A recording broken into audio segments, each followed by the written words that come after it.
আঙ্গুর বাগানে আমাদের মেহেরপুর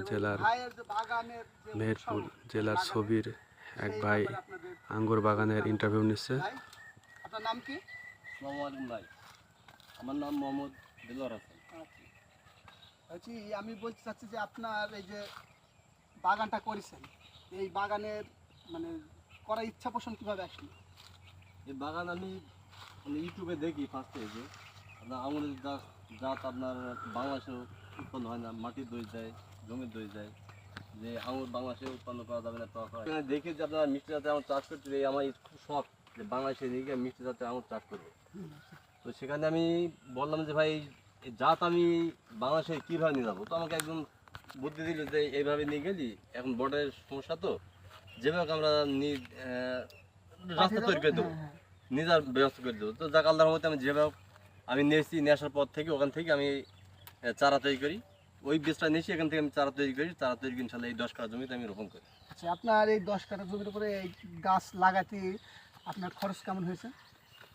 এই আমি গত 1.5 বছর এই বাগানটা আমি পরিচর্যা করছি। এই আপনার হচ্ছে প্রথম থেকে এখন অল টোটাল 1.5-2 লক্ষ টাকা খরচ হয়েছে। 10 কাঠা জমির উপরে প্রায় 2 লাখ টাকা আপনার আনুমানিক খরচ হয়েছে। এখনো সামনে কি খরচ আছে? সামনে এখন বর্তমান মেডিসিন আছে, এই মেডিসিন আছে, উপরে আরো অন্যান্য খরচ আছে, 2.5 লাখ মতো খরচ হবে ইনশাআল্লাহ। মোটামুটি আপনার 10 কাঠা জমিতে আবার কমপ্লিট করতে আঙ্গুর তুলতে 2.5 লক্ষ টাকা খরচ। আপনি কত টাকা বেচা কেনা করবেন আনুমানিক ধারণা? ইনশাআল্লাহ বাজারজাতকরণ, ইনশাআল্লাহ যে বাজারে দাম, আল্লাহর মতে যদি যে দাম বা সেই বাজারজাতকরণ যায়, ইনশাআল্লাহ আমার মনে হচ্ছে যে 5-6 লাখ টাকা ইনশাআল্লাহ বেচা কেনা করতে ইনশাআল্লাহ, যেহেতু আমি নতুন। আর জাত সমস্যা নেই, জাত আপনার মিষ্টি জাত, বুঝলেন, বাইকুন জাত, ইন্ডিয়ান বাইকুন জাত, মিষ্টি জাত।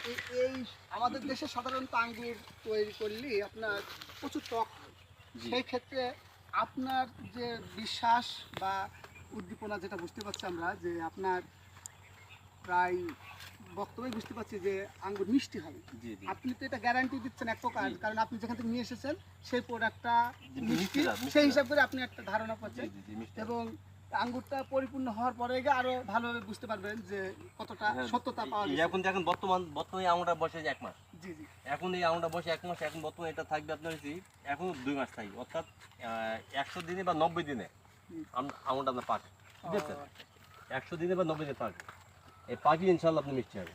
জাতি মিষ্টি জাত, আপনার ইন্ডিয়ান জাতি মিষ্টি হবে না কেন? আপনি একই জমিতে যদি আপনার ফজলিয়াম লাগান বা আপনি যদি ন্যাংরাম লাগান, তাহলে আপনার ফজলির সাথে আলাদা, ন্যাংরার সাথে আলাদা, ঠিক না ভাই? হ্যাঁ হ্যাঁ, অবশ্যই অবশ্যই। আপনি জাত লাগাবেন এক, আর আশা করবেন আর এক, তাই হবে বলেন ভাই। এখন আপনার এই আঙ্গুর বাগান দেখে অনেক যুবক ছেলেপেলে যদি উদ্বুদ্ধ হয়, তাদের ক্ষেত্রে আপনি কি সাজেশন দিবেন? এখন আল্লাহর মধ্যে যদি কেউ মনে করে যে আমার বাড়িতে ছাদে বা টবে যা আমি বা মাঠে আমি আপনার মতো উদ্যুক্ত হয়ে আমি চাষ করতে পারি, বুঝলেন, সেও আমার সাথে যোগাযোগ করতে পারবে। আমার ঠিকানা দেবেন, সমস্যা নেই, আমি তাকে সাহায্য করবো বা পরামর্শ করি, আমার সাথে যোগাযোগ করে। আপনার এই যে কাজ করছেন একা একা, আপনার সাধারণত যদি যুবক ছেলেপেলে আপনার কাছে আঙ্গুরের চাষ করার পরামর্শ নেয়, তাই সেক্ষেত্রে আপনি কি বলবেন? ইনশাল্লাহ যদি কেউ মনে করে যে আমি বাড়িতে বা টবে যে মাঠে আমি ছাদের উপরে যদি চাষ করতে চাই, বুঝলেন, যদি একটা গাছ লাগাতে চাই, সে আমার সাথে যোগাযোগ করতে হবে।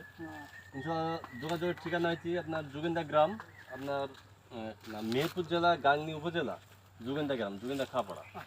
আর মোবাইল নাম্বার আপনার 019-155-7466। আপনাকে কৃষি কর্মকর্তারা কেউ কি এসেছে? জি, আমাকে গাংনী উপজেলা আপনার কৃষি কর্মকর্তা গিয়াসউদ্দিন ভাই, উনি আমার সাথে যোগাযোগ করেছেন, এবং বাইরের কোম্পানির উনিও আমার সাথে যোগাযোগ করেছেন। উনি বলছেন যত রকমের পরামর্শ, সাহায্য সহযোগিতা দরকার ওনার করে আমাকে। আলহামদুলিল্লাহ। ভাই একটু সাইড আসেন।